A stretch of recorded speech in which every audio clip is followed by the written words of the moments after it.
I know everyone says this is dumb, but I'm going to do it anyway. I'm Angela Duckworth. I'm Stephen Dubner. And you're listening to No Stupid Questions. Today on the show, why do some people love horror movies? It is so gory, it has caused audience members to pass out and vomit.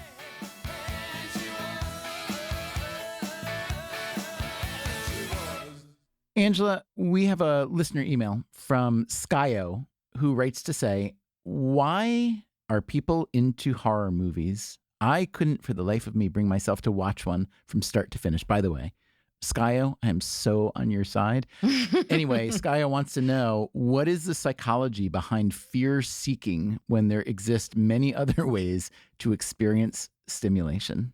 Angela, this is a good question. It's such a good question. I want your answer. I can tell you about horror movies I've seen. You've seen at least one, right? Can I just give you a blanket no? What? I actually looked up on Rotten Tomatoes the 10 scariest horror movies ever. Okay, tell them to me. I want to hear. All right, we'll see how many you've seen. And then each one you're going to say you haven't seen any of these? It's a waste of breath because I have not seen any of them. Okay, you're 0 for 10. I'm going to do my score. All right, here we go. Number 1, The Exorcist. Check. Hereditary.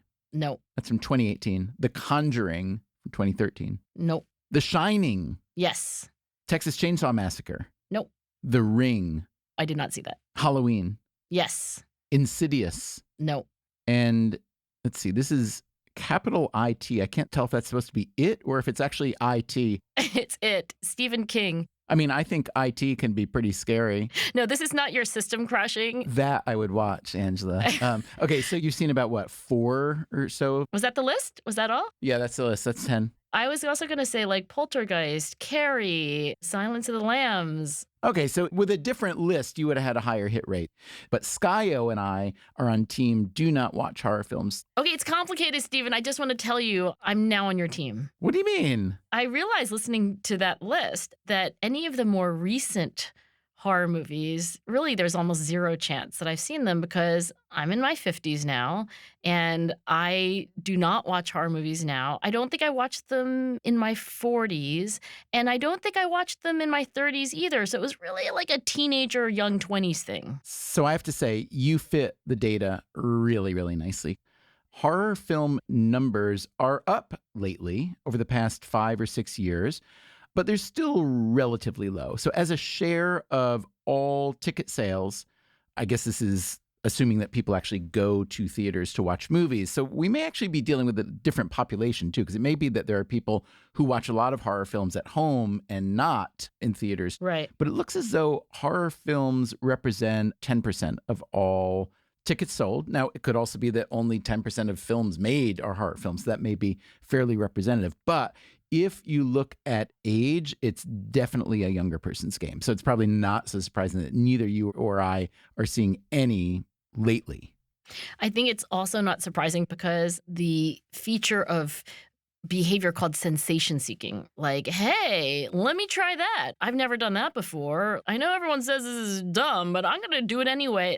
That tends to peak during adolescence, late adolescence, early adulthood, late teens, early 20s. So that makes sense. Horror films are one example, let's say, of sensation seeking. But what else might there be? There might be eating spicy foods. There might be jumping out of a parachute. What do you count as that? Well, this is all what Paul Rozin, who is one of my favorite psychologists, he also is at my University of Pennsylvania. He calls all of these things benign masochism. Good phrase. Isn't that so good? Can I just say, as a non-academic who's read a lot of academic work, I am so appreciative when someone, whether it's a psychologist, an economist, anthropologist, whatever, has come up with a phrase to describe something that makes the lay brain really get it. But I feel that there are so many brilliant people out there doing research, and they want to communicate their findings to the public and their peers, of course, but they don't have the ability or maybe the desire, or maybe they don't want to seem as though they're trying to dress it up or dumb it down or something. But I find that it's incredibly useful when there is a name. Okay, I have to digress for a minute here. You're going to digress on my digression? I am. Just for a second. We'll come back to horror movies.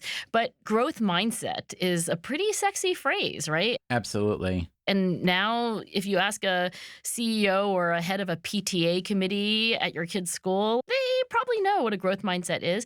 But Carol Dweck only recently, relatively, started using that phrase. She used to call it implicit theories of incremental. I know, right? I can't even remember. It was like incremental intelligence theory. There was some multi-syllabic, multi-word phrase. And I believe she had to come up with some terminology when she was writing her first, last, only, at least for now, popular book for a lay audience.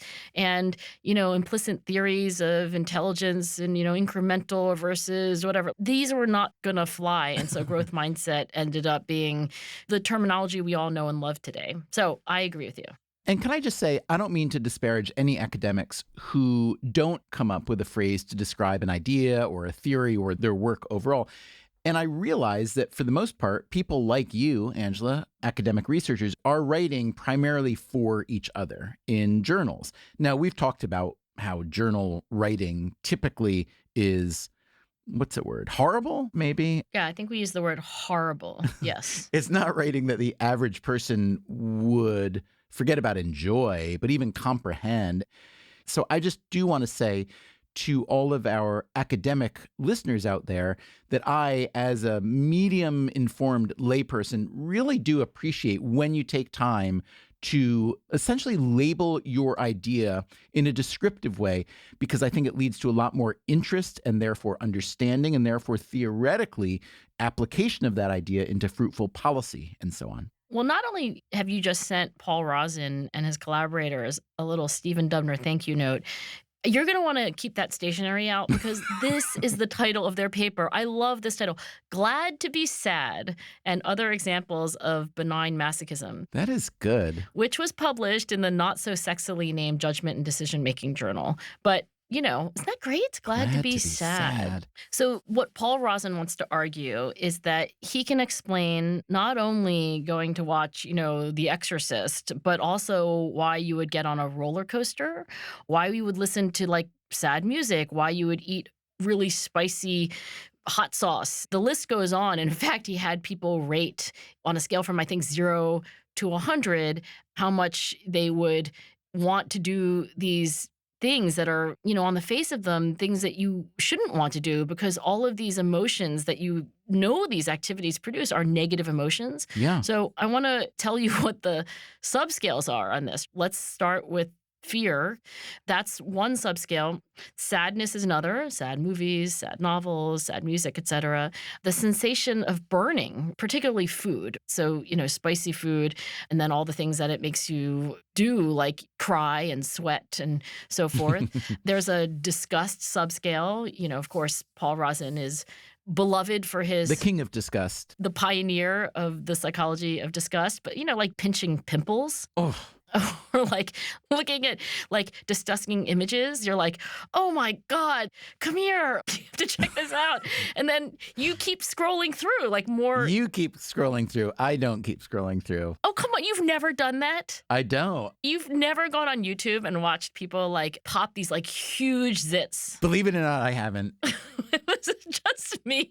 I'm getting a whole different image of what you do in your spare time. I thought you were just reading a bunch of academic journals, maybe seeing your family once in a while, but this is all about the zit popping. I contain multitudes. Separately, we got another listener email asking a very similar question about horror movies, but this one was more specific. So this was from a listener named Stephanie who wrote to say, recently, a few friends of mine heard about a horror movie being shown in theaters. It is so gory, it has caused audience members to pass out and vomit. Although I know movies often make these claims to generate buzz, this still repulsed me enough to never want to see the film. My friends, however, upon hearing these claims, immediately decided they had to see it.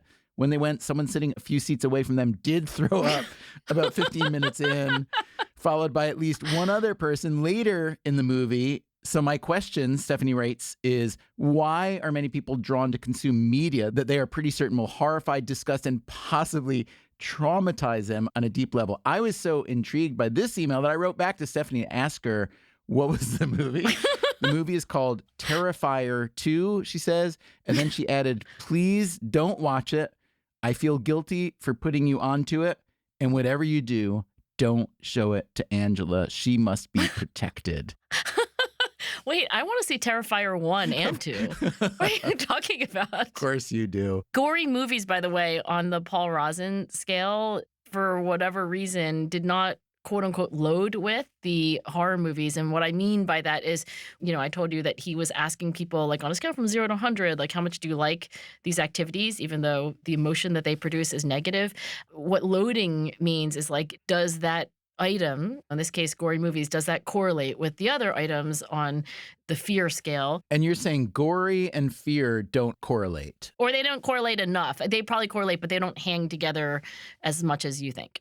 So I interrupted you. You gave us 4 categories. There was fear, sadness, burning hot food, and disgust. What else? Yeah, and I have 4 more. Okay, so there's pain. So do you enjoy, say, getting a really hard massage or, the flash of pain when you experience your hand in ice water?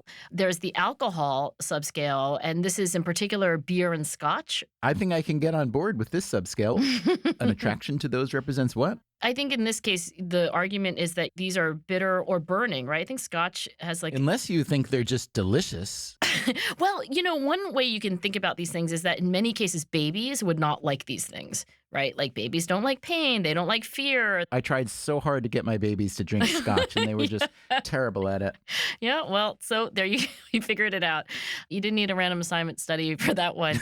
Okay, just 2 more. One is the feeling of physical exhaustion. And then the last subscale was bitterness. I guess like coffee is on this scale. So maybe when I was talking about whiskey just then, which is on the alcohol subscale, maybe there's like a different feeling. But all of these things, they're all what Paul Rosen calls benign masochism. I have to say, I'm also really interested to know what our listeners are thinking about this. Here's what I would love listeners to tell us.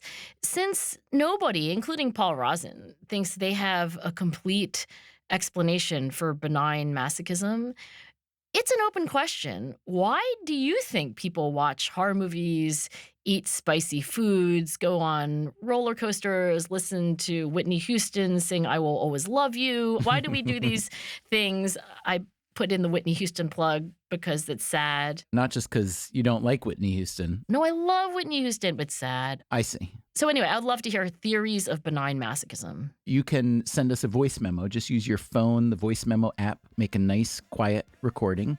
Send it to us at nsq@freakonomics.com, and maybe we will play your voice memo in a future episode.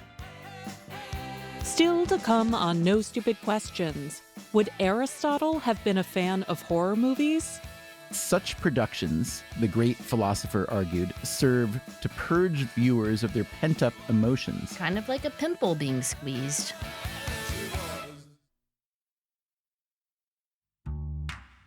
Now, back to Stephen and Angela's conversation about horror movies and benign masochism. So Glad to Be Sad and other examples of benign masochism, the title alone suggests to me that many, many, many people are attracted to these difficult or weird or bitter things because it must trigger some positive response. Is that what we're being told? I actually asked Paul about this relatively recently. The paper is almost a decade old, and he now believes that the reason why we like to do things that are suffering experiences, the reason why we put ourselves through pain is because we have this kind of mind over body sense of control when we're able to withstand it. So he thinks that it's like this sense of, I've got this. I'm in a state of fear, but I'm making myself do this. And so it's kind of a sense of control. So you challenge yourself and you meet this challenge and feel better for that. That's right. You don't really think that you're in danger when you're in a horror movie. Right. You don't really think you're going to have a heart attack when you're eating like a spicy taco. So this kind of sense that you're subjecting yourself to something which is aversive, which is negative, but they're all safe threats. Also, for example, when people go and exercise really hard, the body produces endorphins. That then creates a kind of analgesic and even euphoric effect in large amounts. So you could also argue that there's another mechanism at play. In addition to this sense of control that we get when we engage in these safe threats, there could be these like oppositional defenses that the body has against these threats, and then we get to enjoy them. Right. Or even just the cessation, like when you get out of a horror movie, you're like, oh God, thank God that's over. And so the relief, the absence of pain. Those all make a lot of sense to me, and I appreciate the explanation. But let me just say, I don't have that desire. None. Well, you did use the phrase suffering experience to describe all of these. I would say scotch is not a suffering experience. Oh, yeah. You would have had a little blip for the scotch and whiskey. And then bitterness, too. Unsweetened coffee, which is you. And even hot food. Do you eat spicy food? You know, I didn't used to. And then I read two things that changed my idea about this. One was Robert Sapolsky writing about how many people get so fixed in their appetites and habits of everything, food, music, places they go, the people they see, by the time they're roughly 35, that they just sort of calcify. And when I read that, I thought, oh, crap. Not I, said Stephen Dubner. Yeah. And so I'm a person who I think is relatively eager to try out new things, but that sort of gave me even more motivation to do so. Additionally, then I read something about how as you get older, your taste buds sort of dull. And so I read that many older people, therefore, start eating spicy food even when they didn't like it before. And I thought, oh, that's interesting. I'm going to try. And in the last like 5-10 years, I've been eating a lot more of it. And it turns out that I just like it. And I don't think that has anything to do with taste buds being duller. I think I just was scared of it for some reason. I grew up eating a kind of, meat and potatoes-ish rural farmer bland diet, and spicy things seemed a little bit strange and foreign. And now I eat a lot and I like it. I want to double click on this. Believe it or not, Paul Rozin has done a spicy food study with pigs. And so I'm going to tell you about it. But before I do, what spicy foods do you eat? So the primary spicy food I eat is from one restaurant in New York, which is just a really good Sichuan Chinese restaurant called Han Dynasty. Wait, is it the same one in Philly? It is. Oh my gosh. Philadelphia gave New York Han Dynasty. I go there all the time. It's very good, very spicy. I love, love, love, love it. And every dish at Han Dynasty has a spice scale on it. 0 to 10. So what do you get there? I mean, my parents, well, my mother is from Sichuan province. That's like famously, like the province in China with the hottest food. My grandmother used to make food for my father, who was not from that part of China, and he would weep. It was so spicy. And my grandma, whatever, she was like 75 and like cooking this incredibly hot food. Anyway, my point is that at Han Dynasty, I am not a 10 person. I am more of a 3 or 4 person. I recommend the garlic chicken, which I think is a 3. Yeah, the garlic sauce is for wimps. I know, it's like the equivalent of chicken breast. But I'm venturing up. And just today, I put some, that sauce that comes out of the rooster container, that like hot sauce that everybody uses on what's it called? It's like a clear bottle and a green top. Anyway, I put it on my food just today. Congratulations. So what have we established? Spicy food is not unpopular among the two of us. That took us a while to establish that. But no, I wanted to tell you about this Paul Rozin study. Oh, about pigs. Yes, about pigs.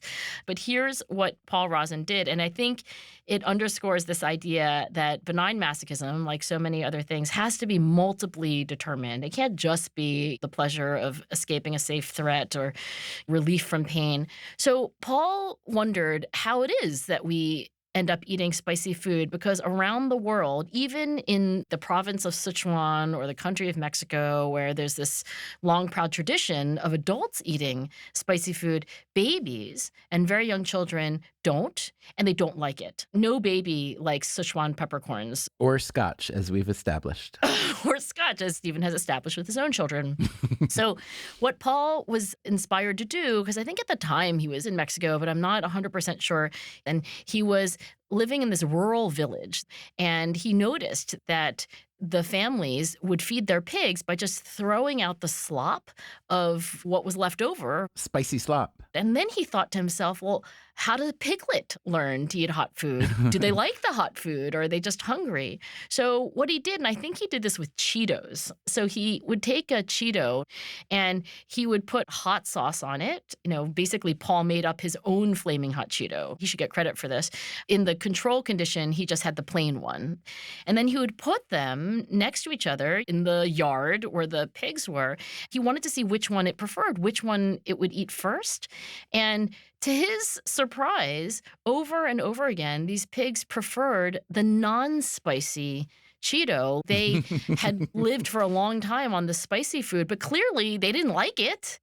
So if the pig could talk, the pig would have said, hey, human handler. Enough. I've been eating this spicy slop you've been giving me. I've never enjoyed it. My eyes are tearing. I'm sweating here. Come on. So then Paul says, okay, now that's really interesting. Like babies, pigs don't like spicy food. How the heck is it that kids do eventually turn into adults who eat spicy food? So then he started just sitting in on these meals, and he told me the story of this particular family. There was like 3 kids in the family. So there's little kid, middle kid, older kid. I guess they would have these like tortillas, and there wasn't actually much to put on them, but you added spicy sauce to make it palatable.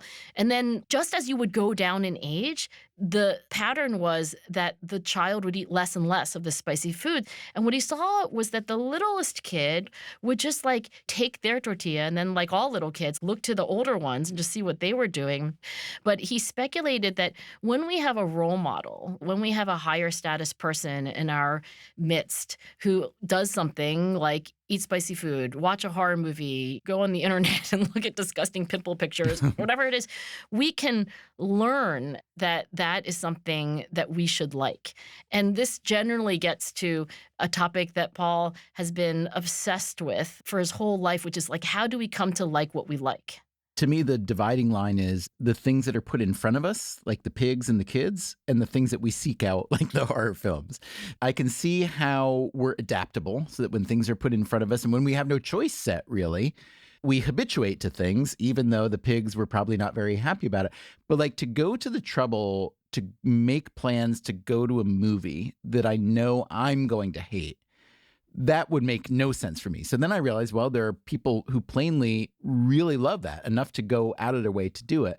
When I think about the appeal, what makes me different from that person or that person different from me, I try to think through how I would have to be to want to do that. So I could see 2 different directions. One is that I'm a very secure, settled, unafraid person, and I can watch a really horrible, scary film for what it is and have fun with it. Like a tourist visiting a country that I wouldn't want to live in, but it's okay because I know I'll be going home. So that's one. Right. The other is really opposite, which is I feel the world itself is so chaotic and scary and weird that it's nice to have that perception upheld to some degree in this film version, that I can see the darkest elements of human behavior. Oh, interesting. Like dystopian movies and TV series, which are all the rage right now because we seem to be living in dystopia itself. Exactly. And it makes me feel like I'm not wrong for seeing the world that way. And so it could actually uphold my perception of the world. I know that people these days are watching all kinds of dystopian miniseries and movies.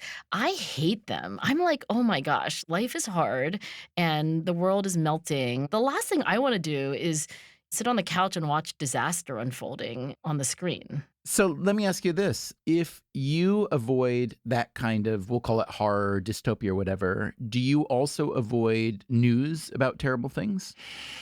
I think I do. I would be very curious to know if the fans of horror films also consume a lot of social media and other media. Because, you know, media generally veers toward the negative. I believe we've talked about that on this show before, the power of bad and all that. But also, it just sells. And when I look at social media, I think even more in the last year or two than it used to be, it can be remarkably nasty, negative, designed to enrage. And I do wonder if that is scratching a similar sort of itch as the horror film is scratching, especially keeping in mind what I mentioned earlier, that the demand for horror films has gone up in the last 5 years. So I do wonder if that and social media and bad real news in the world may be somehow connected. Yeah, I don't know the answer to that. At least I haven't seen any study that I thought really teased these things apart well. Because anything correlational like that, you're like, yeah, but could it be this? Could it be that? Like, what else could be going on? Now, I've only glanced at this Paul Rozin et al. Paper, and I did see there was a quick reference to Aristotle's notion of catharsis. And I see here that Aristotle did put forth a theory of horror as catharsis. So when talking about Greek tragic plays, which are full of very, very dark things, betrayals and stabbings and the murder of family members and others. So this piece is saying that such productions, the great philosopher argued, serve to purge viewers of their pent-up emotions. Kind of like a pimple being squeezed. Yeah, in a safely walled-off fictional world, thus preparing them to deal with the anxieties of real life. Do you buy that? You know, the idea of catharsis, which may have started as early as Aristotle, but was a central part of Freudian psychoanalysis, has pretty much been debunked. So even though it's intuitive that we should like release our emotions, like let me get the anger out, let me get it out of my system, it turns out that the modern science of emotion regulation and psychotherapy suggests that in most cases we just kindle, and it's worse to vent, to kind of like be cathartic, and it's much better to take some psychological distance, some space between you and the emotion. So it's a charming concept, like get it all out, but it turns out not to be true. So let's go back to Skyo's original question, to the last part of Skyo's question. What is the psychology behind fear-seeking when there exist many other ways to experience stimulation? And let me add one last question onto that. I think I understand why we experience fear. We want to be scared of things that may endanger us. But why, when there is no real danger, why would we want to seek out the same emotion, like fear, in a horror movie? How does that make sense to you? Well, I said that on behalf of Paul, there's this idea of experiencing fear and other negative emotions, but knowing that it's imaginary or an unreal threat. So there's this feeling of mind over matter, this feeling of control. That's one thing that we talked about. We also talked about, maybe there's the relief after the fear passes. You get the pleasure of not having the fear anymore, right? The second reason. Third is like maybe there's some like social peer and modeling influences. Like we watch other people and they, go on roller coasters and watch horror movies, and that encourages us to do it as well. But there is just one additional thing that I'm now thinking about, because you said catharsis and that brought up Freud. So I spent some time with George Valiant, the Harvard psychiatrist, who was, as most psychiatrists of his generation were, trained as a Freudian. And he pointed out to me Freud's idea of defenses, these ego defenses, things that we do to help us through life, and especially the pain of having what Freud thought were these like deep unconscious conflicts. So one of the defenses is called anticipation. And in anticipation, you pretend in your mind that something truly horrible has happened. Like you play out the worst case scenario. And I'm not even going to ask you to utter it in this conversation, but you can just imagine, like, what would be your worst fear come to pass? For me, it absolutely has to do with the loss of loved ones, but I can only use abstract language because I can't even bring myself to say it. Yeah. When you play that out, when you imagine it happening, you're kind of habituating to it. You're like kind of coming to tolerate it. And so if and when that does happen, or some version of that happens, you will be prepared. So that's another layer of this. We're kind of preparing ourselves. We're practicing what it would be like and what we should do. So, Angela, let me ask you one last question. Has this conversation made you more or less likely to watch a horror film in the near future, and why? It has not changed my aversion to horror movies. Has this conversation made you more or less likely, or neither, to engage in some form of benign masochism in the near future? This conversation has made me want to order hotter food from Han Dynasty in the very short-term future, possibly tonight. What are the odds that you're going to see Terrifier 2 and vomit? Oh, that? I don't know, at least 20%. Maybe while I'm watching Terrifier 2, I'll have some spicy don don noodles. No Stupid Questions is produced by me, Rebecca Lee Douglas. And now, here's a fact check of today's conversation. In the first half of the show, Stephen reads Angela the media review website Rotten Tomatoes' list of the top 10 scariest movies of all time. He actually skipped number 9, the 2012 movie Sinister, directed by Scott Derrickson and starring Ethan Hawke. As with the other modern horror movies, Angela has not seen this film. Later, Angela forgets the terminology that Stanford psychologist Carol Dweck originally used to describe the idea that she ultimately called growth mindset. The phrase Angela was looking for is an incremental theory of intelligence. This is the opposite of a fixed mindset, which Dweck originally called an entity theory of intelligence. Also, Angela has difficulty differentiating Paul Rosin's alcohol subscale from the bitterness subscale. Rosin and his colleagues write that the flavor of alcoholic beverages isn't bitter per se, but rather, quote, innately negative. Stephen would obviously disagree. Next, Angela cannot remember the name of the hot sauce that she's been experimenting with. She was thinking of sriracha, a condiment named after the town of Sriracha in Thailand, where it was first created by home cook Tanam Chakapak. It was later introduced to the United States in the 1980s by Vietnamese immigrant David Tran, who began selling his own version of the sauce through his company Huy Fong Foods. Finally, Angela describes University of Pennsylvania psychologist and king of disgust Paul Rosin's research on whether pigs enjoy spicy food. The experiment took place in the 1970s in Oaxaca and involved both pigs and dogs. Rosin did not, as Angela recalled, use Cheetos. Instead, he offered the animals a plain cheese cracker and one laced with hot sauce. Rosin said that the animals would eat both snacks, but always chose the mild cracker first. That's it for the fact check. Before we wrap today's show, let's hear some of your thoughts on our recent episode about automation. Here's what you said. Hey, what's up, guys? My name is Anwar, and I am an ER doctor in one of the busiest trauma centers on the East Coast here in Atlanta.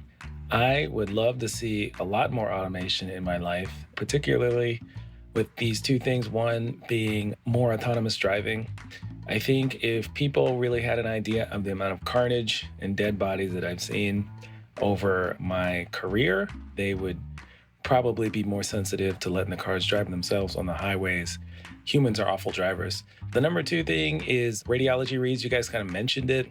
Where I work and like a lot of other places have off hours reads, meaning like the films were done like not between business hours of 9 to 5. Those reads are a lot of times completed by a trainee. I think that is like two standards of care. So I want to see more automation of radiology scans, at least in the off hours. Thanks, guys. Love the show.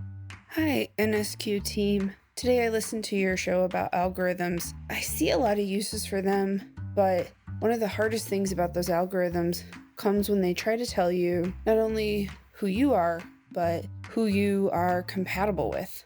And I'm thinking a lot about online dating sites. I had an experience where I was told that I was highly compatible with this person, and as I read his profile, it became clear he was a white supremacist. I was really upset. I took a break after that because it was just too painful. So, algorithms are great, but they need to be used wisely. Hey, Stephen and Angela. This is Allison from Narberth, Pennsylvania. As a former admission officer who now works in the ed tech space, I think a lot about automation.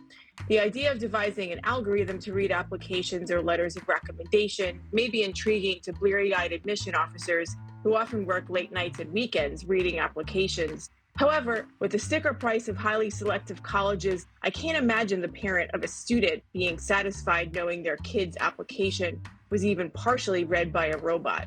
However, it would be great if we could train a robot to handle the screaming phone calls we used to get when a student was denied. That was, respectively, Anwar Osborne, a listener who would like to remain anonymous, and Allison Herget. Thanks so much to them and to everyone who sent us their stories. And remember, we'd still love to hear your thoughts on benign masochism. Why do you think people enjoy controlled suffering? Send a voice memo to nsq@freakonomics.com. Let us know your name and if you'd like to remain anonymous. You might hear your voice on the show. Coming up next week on No Stupid Questions, how do you become a better conversationalist? I'm just gonna mimic Barack Obama. You sound a lot like Barack Obama now that I think about it. That's next week on No Stupid Questions. No Stupid Questions is part of the Freakonomics Radio Network, which also includes Freakonomics Radio, People I Mostly Admire, and Freakonomics MD. All our shows are produced by Stitcher and Renbud Radio. This episode was mixed by Eleanor Osborne with help from Jeremy Johnston. Catherine Moncure is our associate producer. Our executive team is Neil Carruth, Gabriel Roth, and Stephen Dubner. Our theme song is And She Was by Talking Heads. Special thanks to David Byrne and Warner Chappell Music. If you'd like to listen to the show ad-free, subscribe to Stitcher Premium. You can follow us on Twitter @NSQ_show and on Facebook @NSQ Show. If you have a question for a future episode, please email it to nsq@freakonomics.com. To learn more or to read episode transcripts, visit freakonomics.com/NSQ. Thanks for listening. Oh my God, I'm looking at images of Terrifier 2. I have no desire to look. I'm not even going to listen to any words you say. I'm going to hang up now.